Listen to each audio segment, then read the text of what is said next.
Hello everybody, welcome back.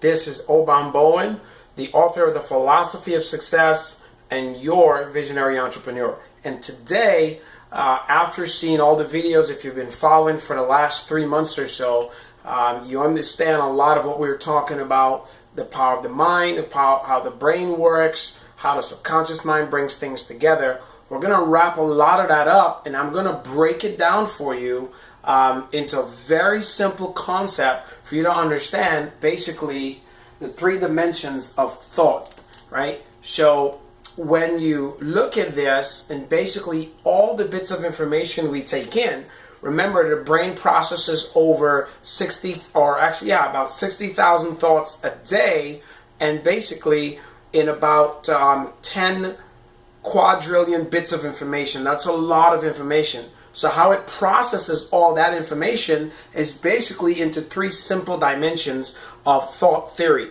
What we understand, the first of them, of course, is basically words. So it takes in what we hear, what we say. The other part is in pictures. It takes in pictures of things and what we see. And I'll give you some examples so you can be able to wrap things around. And if you're able to put basically the words, pictures, and the third is emotions, how we feel. Those are the 3 dimensions of thoughts. So when you are making a change in life and you can wrap anything that you're doing around the words, the pictures, and the emotions you feel into moving forward, making that change, then you can affirm those thoughts. That's why you see affirmations work so well, because an affirmative thought is 10 times more powerful than a regular thought, 20 times more powerful than a negative thought. Of course, most negative thoughts dwell heavy a lot on emotions. Imagine if you actually put words and basically pictures to them. So basically everything that we see, everything that we say, and how we feel creates our reality. For example, you've probably heard of making a vision board, which is one of the videos we'll do eventually and show you a vision board, probably share a little bit of my vision board and some things that are on there. But for example, the brain does not process very well words that it cannot attach emotions or words that it cannot attach pictures to directly. The same way in any of those categories, when you're able to tie them together, it'll be there. So say for example, if I say cheeseburger, your brain just probably pictured a McDonald's cheeseburger in a yellow wrapper because that's the color they put it in. It's a very attractive color.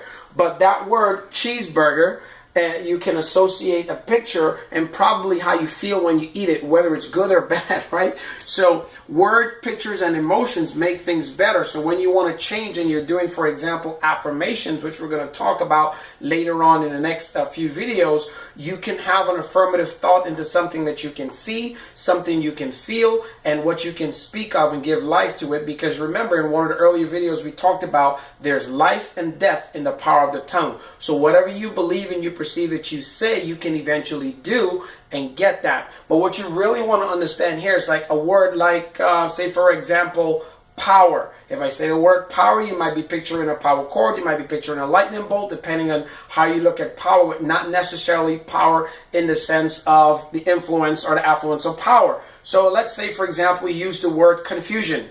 Do you have a picture in your mind for confusion? It might be chaos or squiggly lines, depending on if you drew confusion when you were younger. But for words like I don't know or phrases like undetermined, if you've never seen a picture for that before or associated a lot, your brain cannot associate with undetermined. You understand what it means because you've read maybe the meaning to it before, but there's no definite picture to it. And undetermined is not a definite emotion to it. It's just a word. So you're off by 2 balance. So definitely what you want to understand, if you're looking to change where you are, let's say, for example, you're in a bad situation of, let's call it a bad relationship. You're looking to get into a better relationship. It could be with your spouse and you want to change things. You definitely want to speak life into that relationship. You definitely want to go to the pictures of the feelings and the emotions of the things you had before and dwell on that so that you can create the positive energy in an affirmative way to move forward. So just remember that everything we do, the brain into 3 dimensions of thinking processes every single thing. It breaks it down into your brain, into the vocabulary side of it, the emotional side of it, or the things that it can see. And for the things that we cannot see, that's the exact reason why we've been blessed with vision, right? And if you don't have vision, people perish. So before the age of photography, that's one of the main reasons why we've been blessed with vision. So before we actually had pictures, and when we started figuring out how to write and draw, we started drawing pictures because it was a stronger connection to the brain. And then there was the ambience of words that came into play when we started writing. I'm talking here like 13, 14 BC and before that, but we were always strong on emotion. So just remember, what you feel, what you see, and what you write can be a stronger correlation into creating your thoughts into process and making them better. I'm one of those guys that orders food from the menu that I can see. I don't like to read it that much because it doesn't make a full picture connection for me. So with that, guys, hope you enjoyed the video today. Look forward to sharing with you tomorrow. You're going to love it. This is Obam Bowen, the author of The Philosophy of Success and your visionary entrepreneur. Look forward to seeing you in the next video. Take care. God bless, and see you tomorrow.